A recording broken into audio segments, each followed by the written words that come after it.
Today I'm back from my psychotic breakthrough review, Prism of Lyra.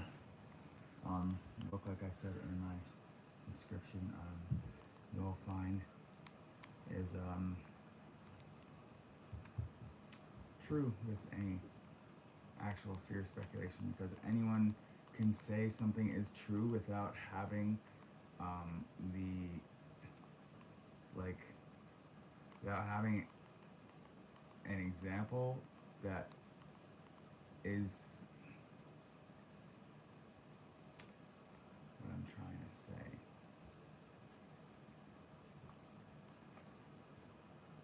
If you don't know now, you'll know.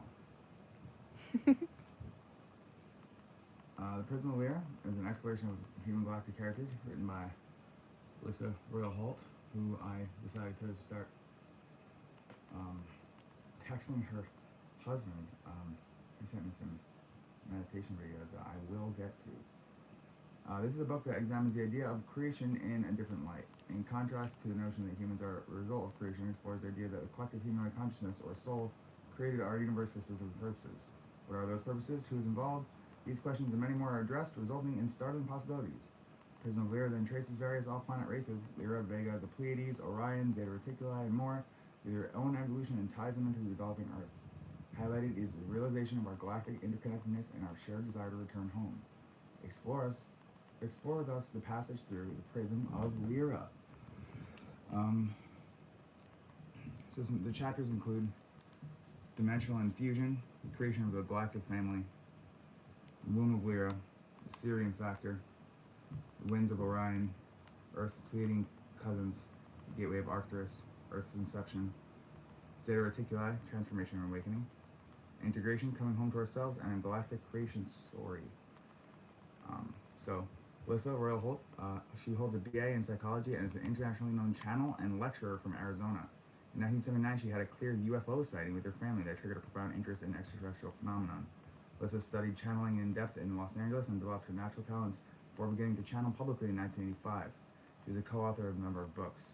She has been seen on numerous national and international television networks, including the Discovery Channel. Currently, she lives in Arizona with her husband, Ronald Holt. Her website is lyssaroyal.net, Lyssa royal.net.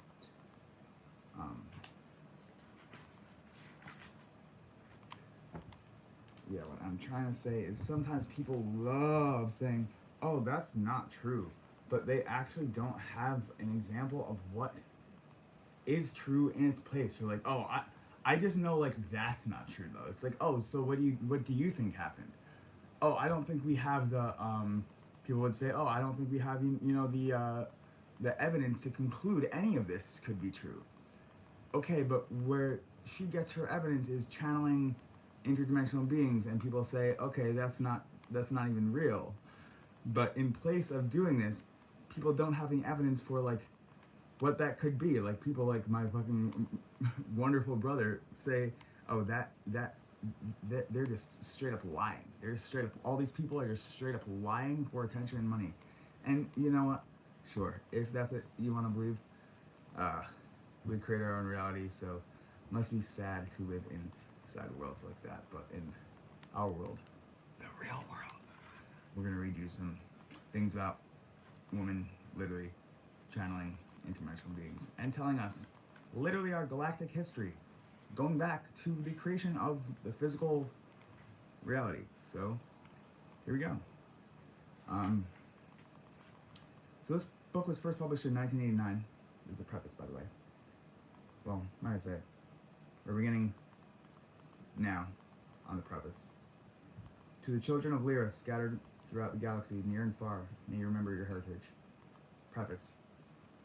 This book was first published in 1989 by Light Technologies Publishing. At the time, it was one of the first of its kind that explored Earth's connection with the stars in a profound and meaningful way. Since then, it was republished by Royal Research Press and translated into many languages worldwide. Now we have come full circle with this release of Volume 2 of the Prism of Lyra, once again published by Light Technology. This classic book has been the foundation of our work since the late 1980s, and for many years, we have wished to release a revised edition with added information.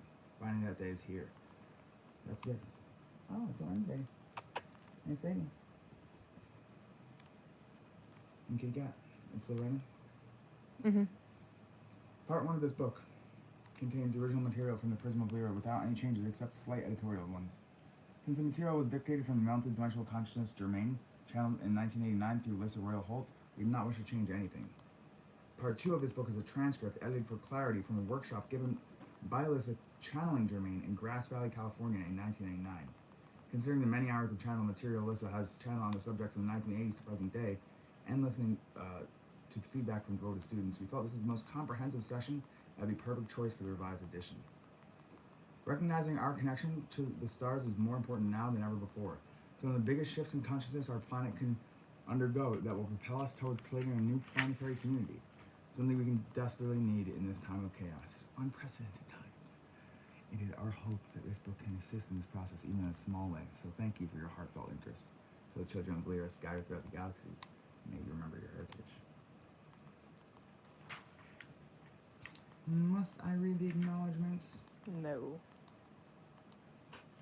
Manuscript came about searching for the 1980s. We thank our friend Daryl Anka and Bashar. Well, that's right, Bashar is a very important interplanetary consciousness. For providing the initial inspiration in 1985 to begin the search for this completing complex yet intriguing information. The integrity he possesses and the quality of his channeling inspired our confidence that we could reliably obtain this information. We thank Robert Shapiro for providing some elusive information regarding Zeta Reticuli and the negative Sirians. Robert has the courage to tackle areas as a channel that many individuals are not willing to approach. Okay. Janine Kalaba, Margaret Pinion, Stacy Vornbrock, Thursday Evening Group, Michael Z. Tyree, Barbara Han Clow, Bill Getman, Multidimensional Consciousness Germain, who provided most of the information in his book and subsequent workshops, books, and channel material for more than 20 years. In 2010, he pushed us to create the Galactic Heritage Cards, a 108 card divination system that assists seekers in processing this deep information and applying it in their own lives.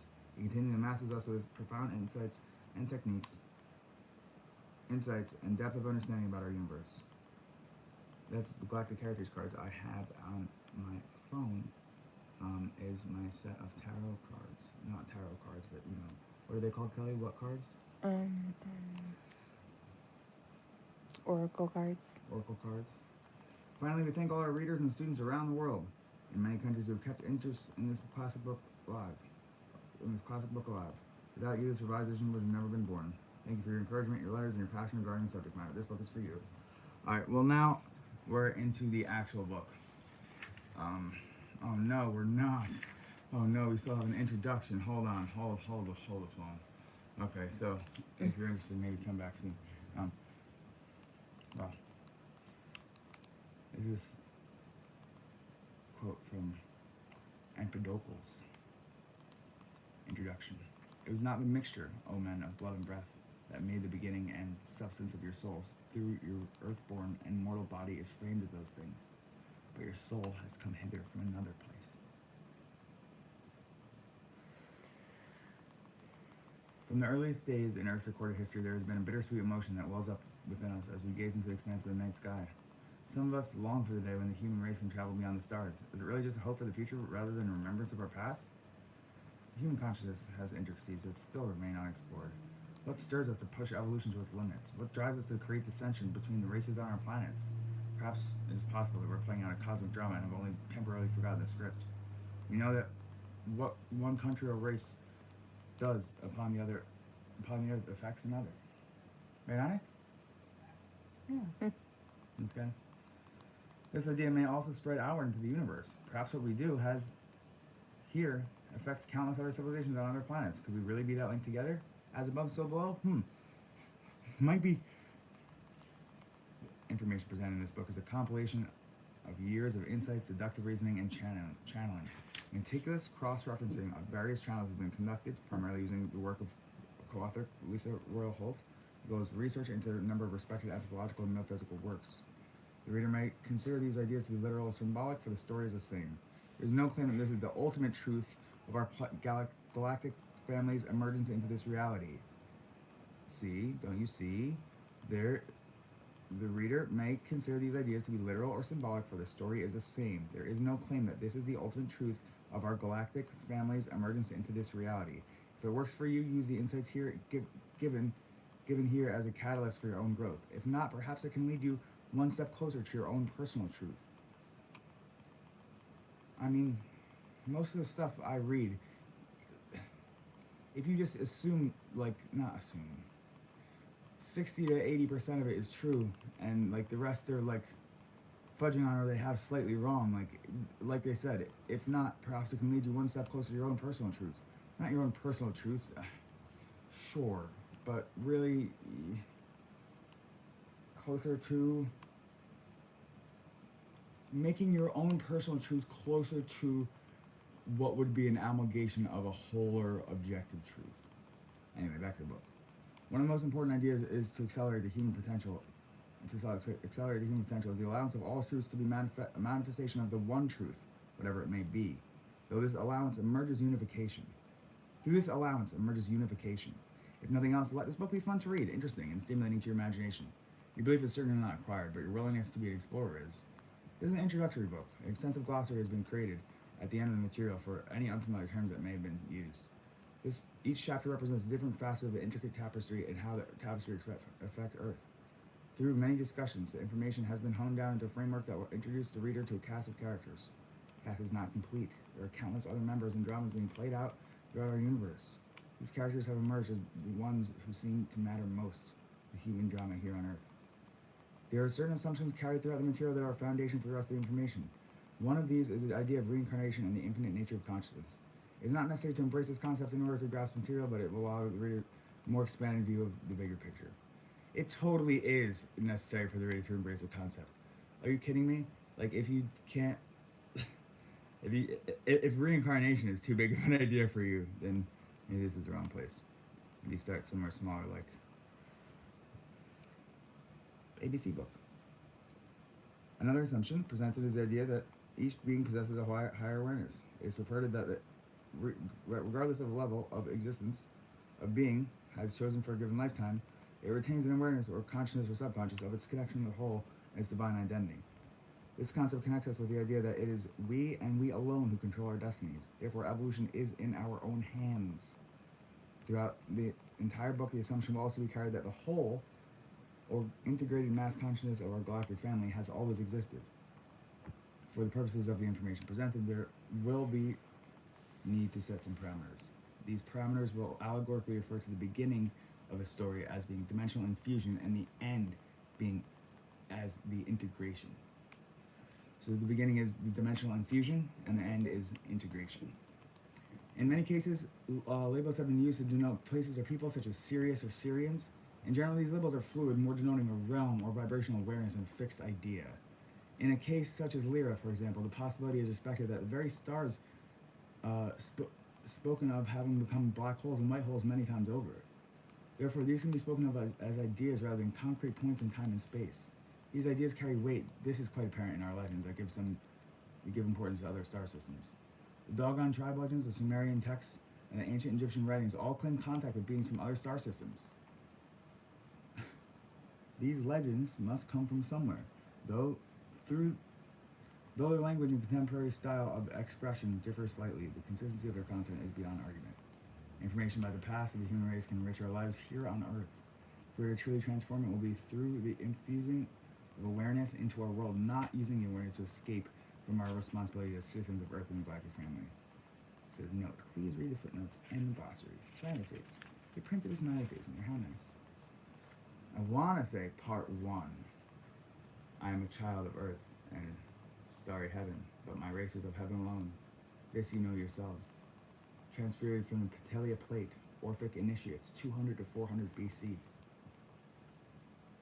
But I may be quitting for now. Even though I'm literally about to start it, right? But the thing is, I'm not even sure if anyone's watching. So, let's see. No. Okay, so if you are watching up to this point, I have just read in the Prism of Lyra the preface, acknowledgements, introduction, and the back of the book.